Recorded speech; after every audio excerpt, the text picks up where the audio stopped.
सर्वप्रथम मैं अपने शिव गुरु महादेव के चरणों में अपना प्रणाम निवेदित करती हूँ। माँ भवानी के चरणों में अपना प्रणाम निवेदित करती हूँ। साहब संग दीदी के चरणों में मैं अपना प्रणाम निवेदित करती हूँ। सभी भाई बहन के चरणों में मेरा प्रणाम। 2-3 दिन से मेरा तबीयत खराब था, इसीलिए हम वीडियो अपलोड नहीं कर पाए और आज से मेरा तबीयत ठीक है, इसलिए अपने महादेव का बात आज से करती हूँ।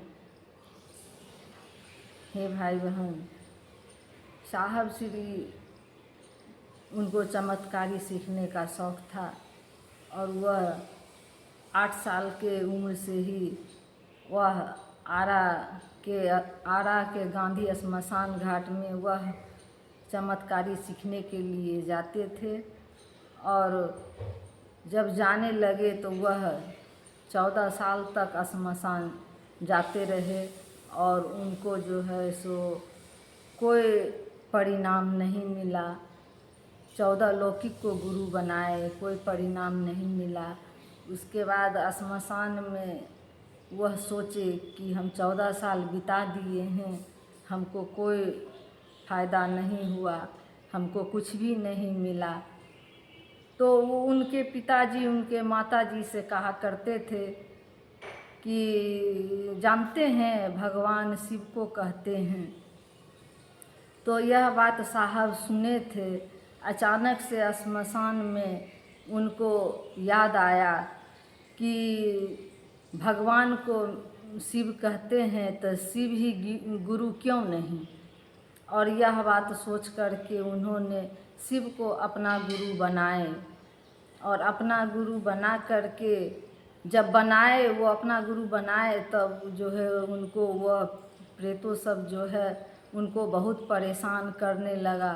रातों में उनको सोने के लिए नहीं देता था या ढेला का टुकड़ा का बारिश करते रहता था, बहुत तंग और परेशान करता था। एक दिन साहब गुस्सा में आकर के बोले कि महादेव तो नहीं आ सकते हैं, हम महादेव के फ़ोटो पे ही गोली मारेंगे। रात्रि का समय था। नीलम दीदी बोली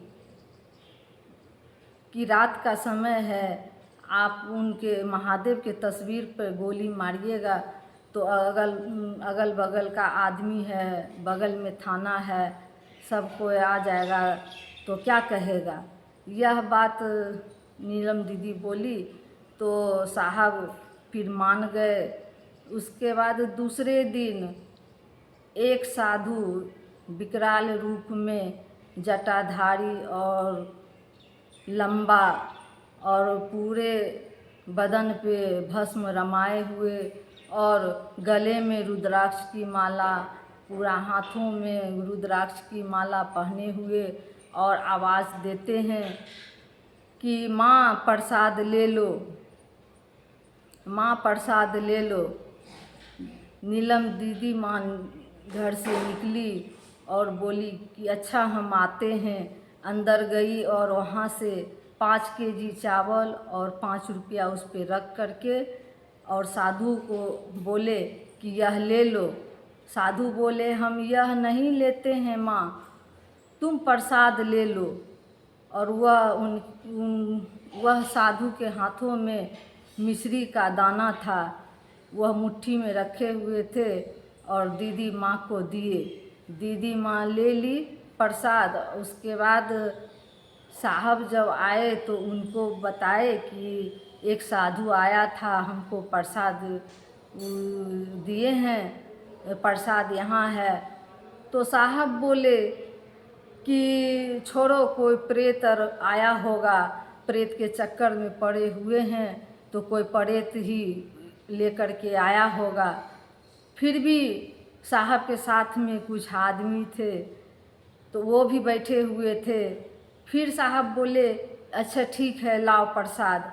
दीदी माँ एक पेपर में प्रसाद ली थी, वह ला कर के साहब को दी और साहब वह प्रसाद, वहाँ 8-10 आदमी थे, साहब वह प्रसाद सबको थोड़ा थोड़ा दिए, लेकिन प्रसाद सबको जितना दे रहे थे, जितना बांट रहे थे, उतना ही प्रसाद बढ़ रहा था। तब साहब के मन में आया कि यह कोई नहीं, यह महादेव थे।